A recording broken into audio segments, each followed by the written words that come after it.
وہ حضرت سہل بن سعد الساعدی رضی اللہ تعالی عنہ کی مرویات سے ہے. شکا رجل الی رسول اللہ دیک المعیشت والفقر.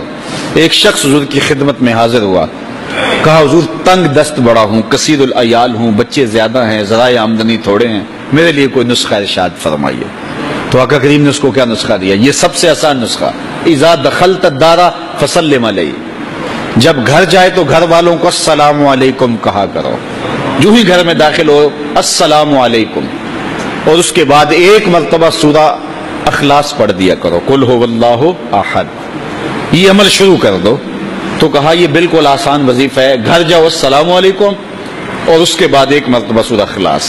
اس عمل کو نہ چھوڑنا، بلکہ فرمایا کبھی ایسا ہو تو گھر جائے تو گھر میں کوئی بھی موجود نہ ہو تو کہا عمل کو پھر بھی نہیں چھوڑنا. فسلم علیہ، کہا تو مجھے سلام کہتے نا.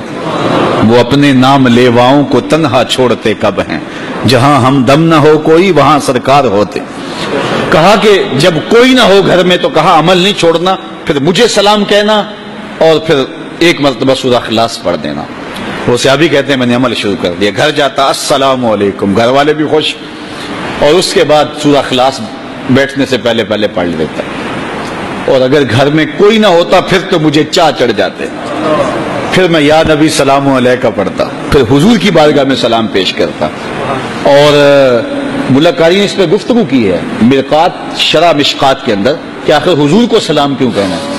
انہوں نے جو لفظ کہے ہیں لفظ نہیں ہے، وہ کہتے ہیں لِأَنَّا رُوحَهُ علیہ السلام موجود فی بیوت المسلمین، اس لیے کہ آقا کی روح مومنوں کے گھروں کے اندر فیض بانٹ رہی ہوتی. تو کہا پھر مجھے سلام کہہ دینا. وہ کہتے ہیں میں جاتا اور حضور کو سلام کہہ دیتا اور اس کے بعد سورہ فاتحہ سورہ اخلاص پڑھ دیتا. پھر ہوا کیا؟ اللہ اکبر. ہمارے استاد کہتے تھے اگر کسی کے اندر حسد ہوگا تو وہ یہ عمل نہیں کر سکتا، حسد نہیں ہے تو وہ عمل شروع آج ہی کر دے. وہ کہتے ہیں حتی افاد اللہ جیرانہ، اس عمل کی برکت سے میں نے تو امیر ہونا ہی ہونا تھا، میرے ہمسائے بھی امیر ہو گئے.